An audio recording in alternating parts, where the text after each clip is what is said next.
So last topic for the chapter is inventory control, right, where we will be discussing about the various practical concepts, right, why it was introduced or what is the concept behind the material control technique. So these are various material or inventory control techniques. There are 9 of them, right, starting with economic order quantity, stock levels, ABC technique, FSN method, that is the fast, low and non-moving goods, VED analysis, that means vital, essential and desirable goods, high, medium and low analysis, that is HML technique, then Kanban technique, just-in-time technique and perpetual inventory system. These are the 9 different mentioned inventory control techniques, right? So out of all these 9 that I'll be discussing today, we're going to be solving problems only on the first 2 techniques. Okay, the rest of it is for the theory purpose or understanding the method. The first 2 is practicals, that is EOQ method and the stock levels, okay, which is asked usually for section B, that is for 5 markers. What is economic order quantity, otherwise called as reorder quantity? It is the size of the order which gives maximum economy in purchasing any material and ultimately contributes towards maintaining the material at the optimum level and at minimum cost. So here, as the name itself says, economic order quantity, that means you are purchasing a limited quantity of goods or materials at a reasonable price or at a at a economical price. That is what EOQ concept talks about here, right? We are going to maintain the material at a optimum level, not too much, not overstocking, neither understocking. As much as it's required, only order that much of quantity at the minimum cost. Now under EOQ we have 2 different costs, that is the ordering cost, that means cost of stationery, and to all those staff who are involved in ordering, that is people who inspect the cost, inspect the materials, who prepare the purchase orders. Last class we studied, right, what do you mean by inspecting the goods? What is purchase order or placing a purchase requisition form? Okay, now who does all these work, right? The salaries that you pay to them is called as ordering cost. Second part of it is carrying cost, that means the cost of maintaining the inventory, right, or storing the inventory in the godown or factory. That means the cost of storekeeping, that means the risk of obsolescence and wastage of materials. You need to take care or carry those goods in such a way that there is no obsolescence, right, because there can be a risk of that, and also there is maximum or there is just minimum possible wastage of materials incurred.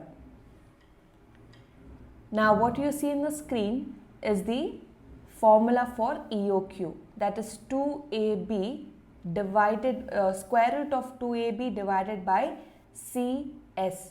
Now there is a gap between each alphabet, that means it's a multiplication. It means there's a constant number 2 multiplied by A stands for annual consumption, multiplied by B stands for buying cost per order, divided by C stands for cost per unit, multiplied by the storage cost. Is that clear? So EOQ formula stands for square root of 2 multiplied into annual consumption into buying cost divided by cost per unit multiplied by storage cost. The second one is stock levels. Now one of the major objective of stock control is to ensure there is no understocking or overstocking. As I just mentioned earlier, materials in the godown of factory must not be overstocked or must not be understocked. Okay, so under stock levels there is a method of maintaining the right amount of quantity of materials. How is it? These are the 4 required things to do. There is a maximum level, there's a minimum level, there's a reorder level and danger level. These are like the 4 signboards, right? Or the levels up to which we can maintain the material in godown. What's a maximum level? It is a level above which the stock should not be normally allowed to rise. Now in a factory, if I can store 1000 units of materials, that's the maximum. Above 1000, I must not keep the goods in the godown. That's called as maximum level. So the formula to find out what's the maximum level is reorder level plus reorder quantity minus minimum consumption multiplied by minimum reorder period. So that talks about maximum level. What's minimum level? It is the level below which the stock should not be allowed to fall. I just told, right? 1000 units, let's assume as a maximum level that we can maintain, and 300 units, that should be the minimum level. Okay, below 300 units, if it's going to fall, then our production might be halted. What's the formula? Reorder level minus normal consumption multiplied by normal reorder period. Always remember, whatever is within the bracket, that calculation must be completed first, and then it should be minus with the reorder level. Next we have reorder level. How do I find out reorder level? Now it is at that level which a new order for material is placed. It is at that level that purchase requisition is made. So when can the department make a purchase requisition or issue the purchase requisition form? When the stock hits reorder level. Okay, it is at that level. When it reaches that point, immediately the department has to place a requisition form or purchase form. It's calculated by maximum consumption multiplied by maximum reorder period. Next we have danger level. That means it is a level at which the normal issues of materials are stopped and urgent action is taken for the purchase of material so that production is not interrupted due to shortage of materials. That means it is going even below the minimum level, right? Even below the minimum level, if the stock goes, that time or that period is called as danger level, right? That means you literally cannot carry out the production process. You need to stop everything and first make sure the materials are in stock. How do you calculate? Average or normal consumption multiplied by maximum reorder period. How do you find out average stock level? There are 2 ways to find out. One is minimum level plus maximum level divided by 2. Next we have another formula to find out average stock level, that is minimum level plus 50%, that is half of the reorder quantity. So these are the 4 different levels under stock level: maximum, minimum, reorder and danger level. Moving on to the third technique called as the ABC technique. Now this technique is based on the value. It's a value based system, right? It's a very selective control of materials which is analyzed according to their value so that costly and more valuable materials are given greater attention and care. So all the items under this technique are classified as high, medium and low values. When I'm talking about value here, it is the worth of purchasing that good or how important that material is in the part of processing. I repeat, ABC technique is a value-based system where you classify goods based on their value. How important is that particular good in the production process, right? How less important it is in the production process. So based on the value, I'm trying to classify it. Now let's say here there's a table, analyze this. Now what is the, there are category A, category B, category C.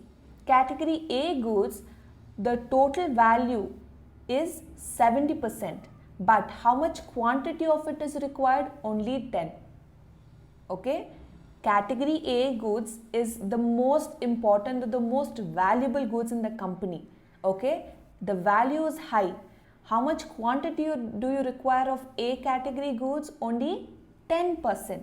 What is the type of control you need to exercise? Very strict control, because the value is high. Second category is category B, where the value is 25%, okay, of the total value. What is the amount of quantity required? 30 or 30%. That means it requires moderate control. Okay, not so strict, but moderate control. There is category C goods, where the value is the least, right? Compared to A, B, can you see? The percentage of value for category C goods is only 5. And what is the quantity required out of it? 60. Mostly the quantity required out of all the goods is category C. So what is the type of control you need to exercise? Normal control. Understand? This is called as ABC technique, where I am categorizing the goods based on their value in the production process. Fourth one, we have FSN technique, which actually stands for fast moving goods, slow moving goods and non-moving items, right? It looks at the quantity, consumption rate and how often the item is issued and used. If there is a particular material that is continuously demanded by various departments, that becomes what? Fast moving goods. Okay, they are frequently issued or frequently used. There's slow moving goods where it is issued for a certain period. That means every month once these materials are required by the department. Every month once. That's a periodical requirement. And next we have the non-moving goods, which are not issued or maybe they're used for more than a particular duration. That means they may be used only once in a year or just once in 6 months. Okay, such goods are called as non-moving goods. So FSN technique is based on the consumption, how frequently the goods are consumed. Next we have VED analysis. This helps us to organize the items into 3 categories. So VED analysis concentrates on organizing the materials. Number 1, it says vital. V stands for vital. That means you need to keep the stock consistently. That means throughout the production process, these materials are required. Next, essential items. That means there should be a minimum supply of this inventory. Not much. If there's a minimum, it's enough to run the process. Next, desirable. That means optional. If you need them, you can buy it, or if you don't need them, there's absolutely no compulsion, because you still can run the production process without the desirable items or materials. That's why operations can run with those items or without those items. So that's about VED analysis. It helps you to organize the materials. Next we have HML analysis or technique. Now this method classifies inventory according to product's unit price. Now each technique that today we are studying here is categorized or is based on certain things. Some is based on the which not overstock or understock. Some is based on the consumption. Now here it is based on the unit price. There are certain materials which are of the cost is very high, right? That means it comes under the category of high cost items. That means the unit value per unit of that material has a very high cost. Second, we have medium cost. That means the value or the cost of that material is affordable, or I would say reasonable. And then we have the last category, low cost materials. That means they have very low per unit value. So HML analysis focuses on the price of the materials or per unit of materials. Number 7, we have Kanban technique. Now it's a very famous technique, again introduced by the Japan. You can see at the picture at the bottom of the slide, right? It's written in Japan. Kanban, that means it's two words combined. Kan means a card and ban means signal. That means it's a card that is signaling people or laborers to replace certain goods, or the goods are sufficient. It's like a visual communication. Okay, so this inventory management is a way to have only the minimum amount of stock on hand that is necessary at that time. Okay, yes, we are storing it in the godown, but then within the factory where the process of manufacture is happening, how much materials do you need? Just keep as it is required, not one item more than what is required. How does it help? This avoids in purchasing more than you need and having to allocate space to warehouse that extra inventory. That means you are making sure the inventory is taking enough space, and it's not, the way you organize your inventory in the godown is equally important. We last class studied about the wastage or material losses. One of the reasons of material losses is improper organization or no proper maintenance of material. So using this technique, that problem can be solved. Next, it is used on the production floor. Where is this technique used? It is used on the production floor to signal replenishment, that means restoration, or I would say as a replacement, okay, from inventory stock as well as in the stockroom to signal a repurchase. So this system, when a worker reaches at the end of the bin, he orders stock internally and passes the information to purchasing for a stock purchase. But no material moves if the bins remain full. So I want you to picturize this. There's a factory, right? And you have in a bin or in a container materials kept for production. I repeat, in a factory, imagine there are containers or there are materials kept for production process. Got it? Now every container will have a card displayed on it. Every container will have a card. Now every time if I am the worker, I am going to use the bin, take certain items, and I observe that there is only 10 more items left. I observe there's only 10 more materials left. There is a shortage of materials. So on that card, I am going to stick the card on that container and basically tell, of course the card is going to be red in color or neon in color, because we are talking about visual communication. That means just when I look at it from a far distance, I know that certain container or material needs my attention. Okay, that's the purpose of this Japanese technique that says if there is a card that is stuck on a container, that means it requires my attention. So there is a storekeeper who goes, looks at the card and makes sure that okay, these are the materials that is shortage in this particular container.